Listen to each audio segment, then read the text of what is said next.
Hello and welcome to the 100 Indie Artists Project. This is a music project designed for and by independent artists to help you firstly get to know some of the incredible musicians in your community, as well as get to know some insights and some tools that you can take on board with your own musical marketing journey. Tell us about who you are as an artist and your background.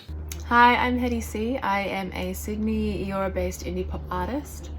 Music's been a big part of my life for a very long time. I studied a music degree at university, so it's always been something that I've been doing. Singing, writing, performing has been something. Singing, writing, performing has been something that I've been doing for a very long time, but I only started releasing my own music this year. So I'm still fairly fresh into the industry, still kind of figuring it out as we go, but hopefully I can help advise in some way. What musical projects are you working on right now? So the main kind of musical project that I'm working on at the moment is my upcoming debut album that's going to be released early next year. I do have a couple of single releases that are going to come out beforehand, so those are priority at the moment. But yeah, a lot of work, a lot of things to do. Where do you feel that you're at in your musical journey right now, and where would you like to get to?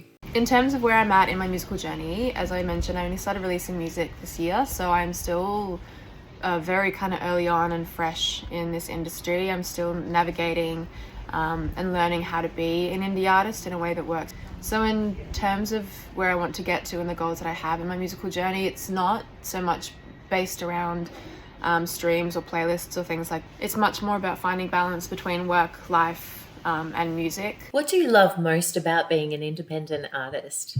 The thing that I love most about being an independent artist is that the pace at which you're kind of working is solely dependent on you. So I find it's a lot easier to kind of fit in music with my personal life, with my work life, and being able to kind of work all those things that are kind of happening and to be able to kind of work all those things in and travel at a pace that I feel comfortable with, whether that's slower or faster or whatever. I kind of have control over that. I don't need to be dependent on other people. I don't need to be letting other people down. Other people's kind of time pressures don't affect me. I can kind of work at the pace that I want to work at. And I'm able to change that when needed, depending on what else is kind of going on in my life at the time. So I think that allows for a lot of freedom and flexibility. And I think that's really important as an indie artist, because you are obviously working another job and you have other personal commitments and things like that. So having that flexibility, I think, is really important to my happiness, I think, within my own music career. What do you find the most challenging about being an independent artist? One of the biggest challenges I've had as an independent artist is the need to wear multiple hats, because, you know, we're kind of doing it on our own. We are no longer just the artist and the creative. We also have to become the booking agent, the director, the graphic designer, the campaign manager, and those things I haven't ever had much experience in, and so I very much felt like I was kind of thrown into the deep end a little bit and was having to learn these new skills very quickly. I think it is important to obviously look around you and find support and help where you can. If you know and have connections with people that are in those industries and in those jobs that are able to help, I think it's really important to kind of reach out to them and kind of use those resources when you can. It's really scary doing something that you've never done before, and I think it's hard to find perspective on it as well. In my experience, it became very easy for me to become quite self-critical of the things that I was doing because I didn't have experience. What has been your experience in marketing and promoting your music? So far my experience in marketing and kind of PR with my music has been fairly limited. I haven't kind of used any external PR company. I've done it all myself, so it's just kind of involved a lot of emailing, a lot of follow-up emailing. It's quite tiresome, it's quite hard to do. As I said before, it's not something that I have experience in, so I am still kind of learning how to do it and in a way that kind of best suits me. it is difficult. It's a difficult role to step into, especially when you are also the artist. The kind of act of needing to sell yourself and sell your music isn't something that comes very naturally to me, and isn't something that feels very good at the end of the day when you're kind of needing to promote your music and sell it as a commodity. It kind of takes away the importance and the value and the personal connection to it, I think. So it is something that I'm still very much learning how to do.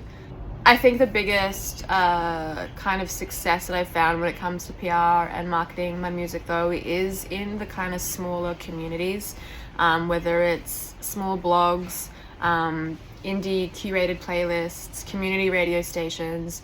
They're incredibly supportive of emerging indie artists, and I think they really shouldn't be overlooked when it comes to who you're marketing your music to. They have a lot of power and they have a lot of persuasion, and I really don't think they should be overlooked. What has been one thing you've learned along the way that has been the biggest game changer for you in music marketing?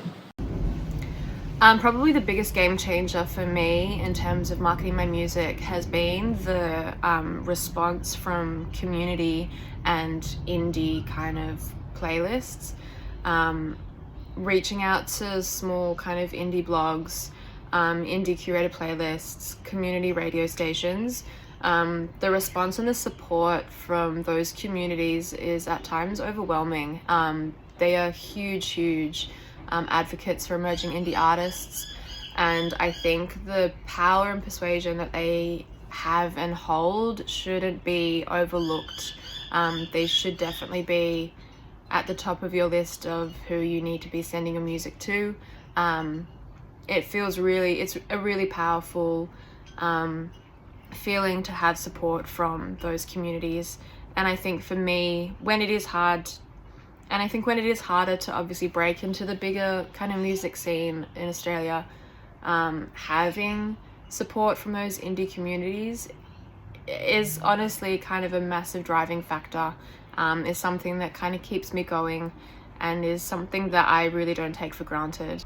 And it's also resulted in tangible kind of success. A lot of my streams and engagement has come from those kind of smaller curated communities. And I think at the end of the day, for me, having that support from anyone, knowing that I have support from these groups, is kind of what's honestly kind of kept me going and feeling like I am doing something right and I am on the right track. So I think they're integral in your marketing and PR. What has been your experience with building a fan base, and what have you learned along the way? My experience in building a fan base kind of rolls on from that previous question. Those smaller curated communities are massive advocates for emerging indie artists. A lot of them are creatives themselves and creatives support creatives. So I think kind of finding those communities and finding those other creatives that understand what you're going through and understand what you're doing and support you, and you can kind of have that mutual kind of relationship and collaboration, I think is incredibly important. Gigging is obviously really important in building a fan base. That's kind of how you break into communities and scenes that you may not be able to reach on socials or on Spotify, and is a great way to kind of extend your fan base. But I think when you're starting off, it really is about finding those other creatives and those kind of smaller communities that are going to support you and that you have some sort of relation to. At least in my experience, that's where I found a lot of my fans have come from. Earning an income within music can be very challenging and often requires a diverse source of income streams. What are some of the streams of income you have relating to your music? I personally am not earning much money through my music. It is incredibly challenging to do. I think the two kind of main sources of income would be gigging and merch. So those two are kind of the best route to go if you are wanting to earn money. In saying that though, there are other avenues. I think a big one that's often overlooked by indie artists is music production libraries. Commercial music, commercial production music is a massive industry, and you are able to earn a decent amount of money through that if you have music that you're willing to kind of give up and put into those libraries. It's just another kind of avenue for income. What advice would you give to an artist that's watching or listening to this who is beginning to embark on their own independent musical journey? My biggest advice for anyone that's just starting on their musical journey as an indie artist is to travel at your own pace. I think when I first started, it was very easy for me to look around and compare myself to what other artists were doing, the rate at which they were producing and releasing music, gigging, podcasts, PR, all of that. I think it's really easy to kind of fall in that trap of comparing yourself to other artists, and to feeling the need to keep up with other artists. But I think the main thing that I've found for me is that I am happiest, I am having the most fun, and I am feeling the best about my music and about what I'm doing when I'm traveling at my own pace. And at times that does mean taking a step back from music. It does mean having to kind of navigate and prioritize other commitments in your own life at times. But I think that's important for your career to be sustainable. I've definitely burnt out.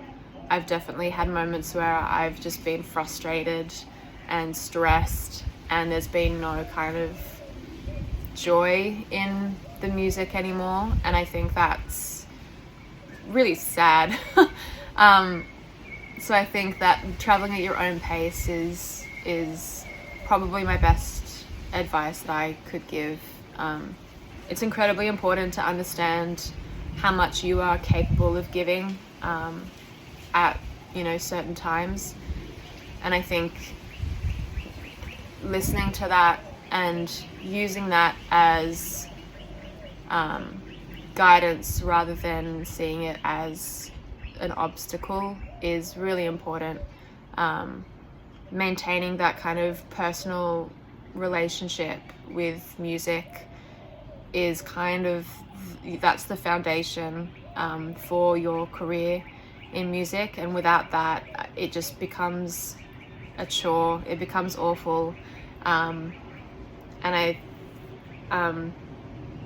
think that's kind of where most people feel like they burn out and just kind of lose hope and give up a little bit. So yeah, I think that would be my biggest advice, is just travel at your own pace, do it the way you want to do it, make it your own. Don't compare yourself to those around you. The more you make it your own, the better it's going to feel, and yeah, enjoy it. Don't forget why you did it in the first place.